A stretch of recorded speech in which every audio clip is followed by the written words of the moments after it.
हमारा next topic है entropy की सांख्यिकी व्याख्या।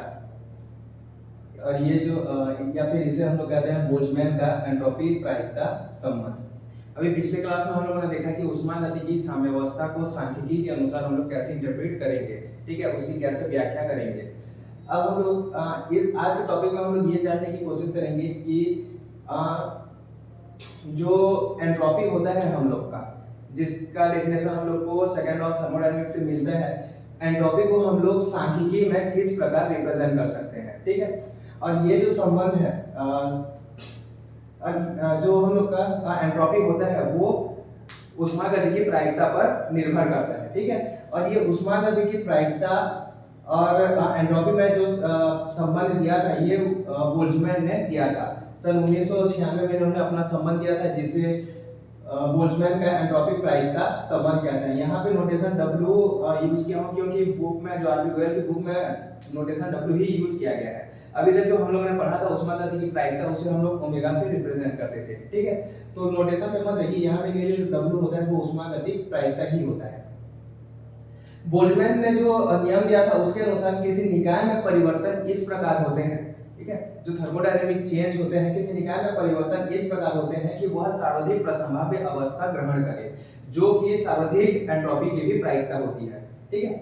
इसका मतलब ये है कि किसी निकाय में अगर किसी थर्मोडायनामिक सिस्टम में जो है वो चेंजेस हो रहे हैं, तब वो जो परिवर्तन है वो इस प्रकार होंगे कि निकाय जो है वो सार्वधिक प्रसंभाव्य अवस्था ग्रहण कर ले।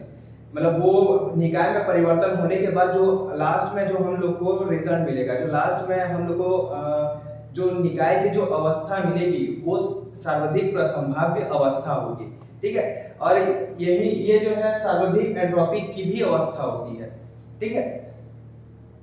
अब देखते हैं इस ये जो रिलेशन है इसको हम लोग कैसे डिराइव करेंगे। यहाँ इसके अनुसार क्या था कि जो हम लोग का एंट्रोपी था, ठीक है, एंट्रोपी जो S है वो ऊष्मागतिक प्रायिकता थर्मोडायनेमिक प्रोबेबिलिटी W का जो है ये फंक्शन होता है, का एक फलन होता है।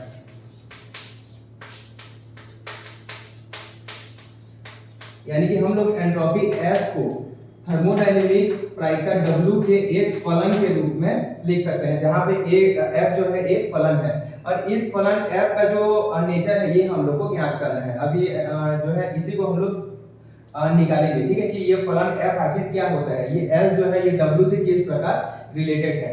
इसके लिए मान लेते हैं कि हम लोग के पास एक निकाय है, ठीक है, एक थर्मोडायनेमिक सिस्टम है A और दो थर्मोडायनेमिक सिस्टम है A और B। इसकी जो एंट्रोपी है वो S1 है और इसकी जो एंट्रोपी है वो S2 है और इसकी जो थर्मोडायनेमिक प्रोबेबिलिटी है वो W1 है और इसकी जो थर्मोडायनेमिक प्रोबेबिलिटी है वो क्या है, W2 है। क्योंकि जो एंट्रोपी होता है वो एक विस्तीर्ण गुण होता है, ठीक है, एक्सटेंसिव प्रॉपर्टी होता है। ये जो है हम लोग का एंट्रोपी क्या होता है, विस्तीर्ण गुण होता है, ठीक है। और जो विस्तीर्ण गुण होते हैं उन दोनों को हम लोग क्या करते हैं, जोड़ देते हैं, ठीक है। तो जो कुल एंट्रोपी, ये दोनों सिस्टम की जो कुल एंट्रोपी होगी, कुल एंट्रोपी S जो होगी वो क्या होगी, हम लोग का S1 प्लस S2 के बराबर होगी, ठीक है। जबकि हम लोग का जो प्रोबेबिलिटी होता है वो एक इंटेंसिव प्रॉपर्टी होता है या फिर जो हम लोग का प्रायिकता होता है, ठीक है। अगर किसी भी दो इवेंट का प्रायिकता एक साथ अगर हम लोग को निकालना है, यहाँ पे W1 W2 ऊष्मागतिक प्रायिकता को बताता है। किसी भी घटना के एक साथ, जैसे यहाँ पे A और B दोनों में ये घटना जो है वो एक साथ हो रही है, ठीक है, दोनों की एक ही समय पे हम लोग जो है वो अवस्था ले रहे हैं, तो उस स्थिति में क्या होगा कि W1 और W2 यहाँ पे हम लोग कैसे लिखेंगे, W इक्वल टू क्या हो जाएगा, जो दोनों की कुल प्रायिकता होगी वो क्या हो जाएगा, W1 इंटू W2, पहले की प्रायिकता गुणित दूसरे की प्रायिकता। ये जो है क्या बोलते हैं, ये जो है कुल प्रायिकता को बताएगा। और जो हम लोग का कुल एंट्रोपी S होगा, ठीक है, और इसके अकॉर्डिंग जो कुल एंट्रोपी S होगा वो किसका फंक्शन होगा, F ऑफ W का फंक्शन होगा, ठीक है। यानी कि इसको हम लोग क्या लिख सकते हैं, s का जो वैल्यू होगा वो s1 प्लस s2 होगा और f ऑफ w को जो है वो w1 इंटू w2 लिख सकते हैं। ठीक है, ये f ऑफ w1, ये f ऑफ w की जगह हम लोग क्या रख दिए, w1 w2 लिख दिए और s की जगह हम लोग क्या रख देंगे, s1 प्लस s2। ठीक है, और जो यहाँ पे जो s1 का वैल्यू होगा वो क्या होगा, f ऑफ w1 हो जाएगा और जो s2 का वैल्यू है वो क्या हो जाएगा, f ऑफ w2 हो जाएगा। यानी कि यहाँ पे डायरेक्टली हम लोग क्या लिख सकते हैं, f ऑफ w1, जो f of w1 into w2 है वो क्या होगा, f of w1 plus f of w2। यहाँ पे जो फंक्शन f है वो सेम ही है। ठीक है, यानी कि f एक ऐसा फंक्शन है जिसके लिए अगर f ऑफ w1 और w2 ले तो ये हम लोग को क्या मिलेगा, f of w1 plus f of w2 मिलेगा, दोनों अलग तरह से मिलेंगे। ठीक है, अब इसका नेचर क्या करेंगे हम लोग, क्या करते हैं, इसको w1 के रेस्पेक्ट में जो है वो डिफरेंशिएट करते हैं। ठीक है, जब इसको हम लोग w1 के रेस्पेक्ट में डिफरेंशिएट करेंगे तब ये क्या आएगा हम लोग का, d f of w1 into w2 बटे d w1 आ जाएगा। ठीक है, और यहाँ पे फिर w1 और w2 का फिर से अगर हम लोग अवकलन करेंगे w1 के रेस्पेक्ट में तो ये क्या आ जाएगा हम लोग का, w2 आ जाएगा। ठीक है, इक्वल टू यहाँ पे w1 का करेंगे तो ये क्या आ जाएगा हम लोग का,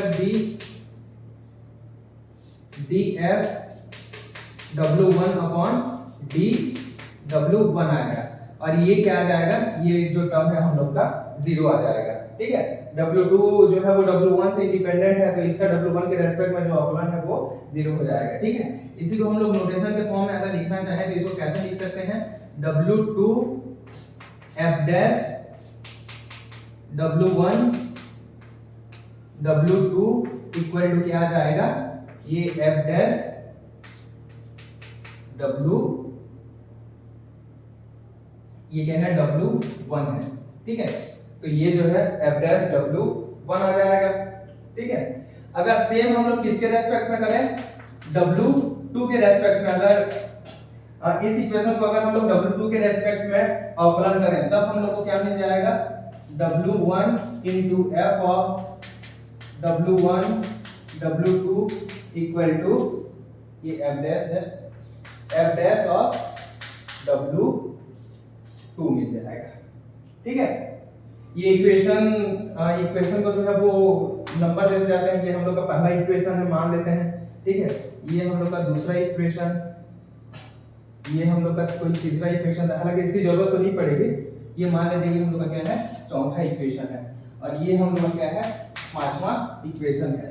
अगर हम लोग इक्वेशन 4 को डिवाइड कर दें किससे, इक्वेशन 5 से, इक्वेशन 4 डिवाइडेड बाय इक्वेशन 5 तो हम लोग को क्या मिलेगा, ये f ऑफ w1 और w2 जो है वो कैंसिल आउट हो जाएगा, यहाँ पे भी f1 w1 w2 है, यहाँ पे क्या बचेगा, w2 बटे w1 equal to f dash of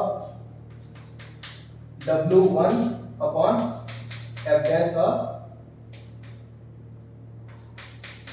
w2 बचेगा। ठीक है, या फिर इसको हम लोग कैसे लिख सकते हैं, w1 into f dash of w1 equal to w2 into f dash of w2, ये दोनों जो है वो बराबर होंगे और मान लेते हैं ये किसके बराबर है, एक नियतांक के एक नियतांक है। ठीक है, इसके बराबर है, या व्यापक रूप में हम लोग क्या लिख सकते हैं, व्यापक रूप में, क्योंकि ये जो है W1 के लिए भी और W2 के लिए भी। ठीक है, W1 और W2 दोनों के लिए सही है। ठीक है, तो हम लोग ये लिख सकते हैं कि ये किसी भी ऊष्मागतिक प्रायिकता W के लिए जो है वो सही होगा, यानी कि इसको हम लोग क्या लिख देंगे, W into f dash of W जो है एक नियतांक K के बराबर होगा। ठीक है, अब इसको जो है वो सॉल्व करते हैं, यहाँ पे W, इसको जो है W को पक्षांतर कर देते हैं यहाँ, और f डैश ऑफ W क्या है हम लोग का, d f W बटे ये क्या है, d f W बटे ये W के रेस्पेक्ट में इसको डिफरेंशिएट किए थे, ये W को यहाँ पक्षांतर करेंगे तो ये क्या आ जाएगा, 1/kW, या फिर इसको और एक स्टेप में लिख देंगे, ये W यहाँ पे है और ये K। अब इसी को W को यहाँ पक्षांतर कर देते हैं, dW को ऊपर ले जाते हैं, तो ये क्या हो जाएगा dF of W equal to K/W, और ये क्या आ जाएगा हम लोग का dW आ जाएगा। अगर इसको हम लोग क्या करें, समाकलन करें, ठीक है, समाकलन करने पर क्या मिल जाएगा,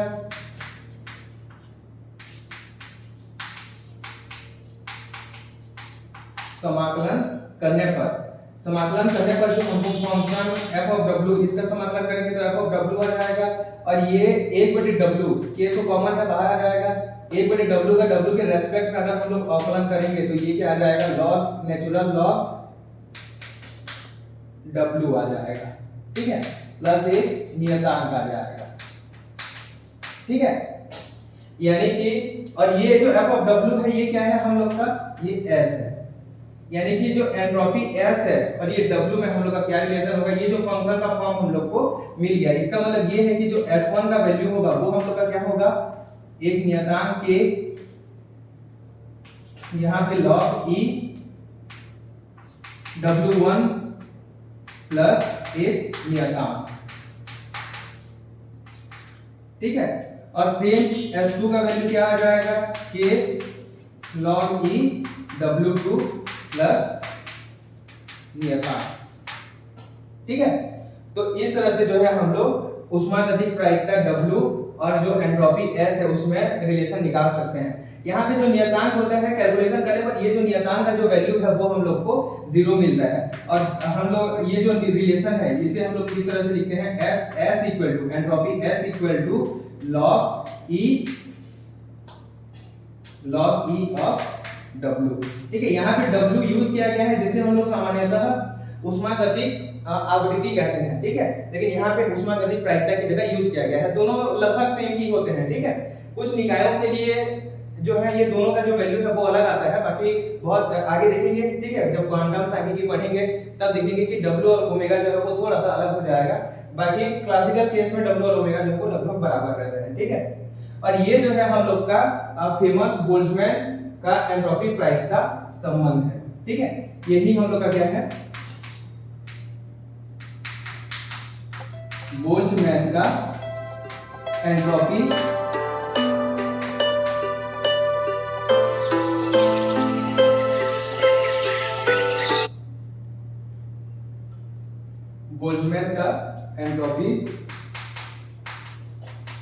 प्रायिकता संबंध है, ठीक है।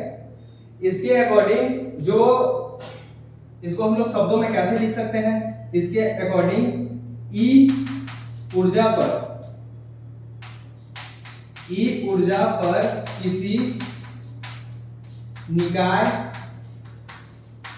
की एंट्रोपी, ठीक है, E ऊर्जा पर किसी निकाय की जो एंट्रोपी S होगी, ठीक है, वह उसी ऊर्जा मतलब ऊर्जा E पर निकाय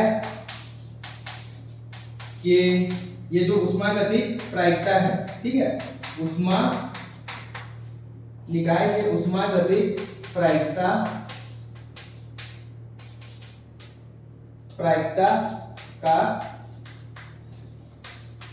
प्रायिकता के लघुगणक लॉगरिथम के समानुपाती होगा, ठीक है, और उसी समानुपाती को हटाएंगे तो एक कांस्टेंट यूज करेंगे जिसे हम लोग के बोल्ट्जमैन कांस्टेंट कहते हैं, समानुपाती होगा, ठीक है। ये होता है हम लोग का, अगर इस स्टेटमेंट, ये जो इक्वेशन है इसको स्टेटमेंट के टर्म में लिखना चाहे तो किसी ऊर्जा E पर किसी निकाय की एंट्रोपी S जो होती है वह ऊर्जा E पर निकाय के ऊष्मागतिक प्रायिकता W के लघु गुणक के समानुपाती होता है, यानी log W के जो S होता है वो, जो हम लोग का S एंट्रोपी होता है वो log W के समानुपाती होता है, ठीक है। इसकी सहायता से जो है हम लोग ऊष्मागतिकी के द्वितीय नियम की भी व्याख्या कर सकते हैं। ये जो टॉपिक है हम लोग का ये हो जाएगा,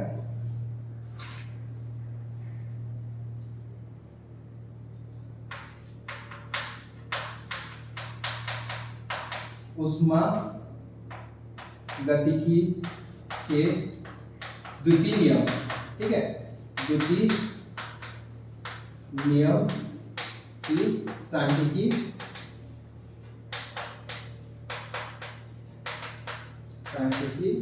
व्याख्या, ठीक है।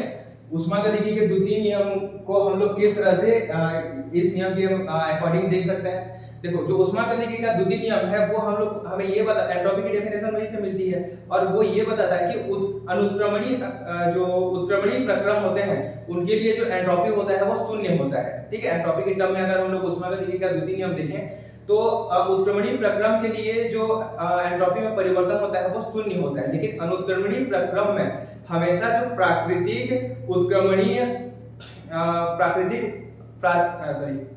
जो प्राकृतिक अनुत्क्रमणीय प्रक्रम होते हैं उनमें एंट्रोपी में परिवर्तन हमेशा इस प्रकार होता है कि वो हमेशा बढ़ती है, ठीक है। एंट्रोपी जो है वो हमेशा बढ़ेगी।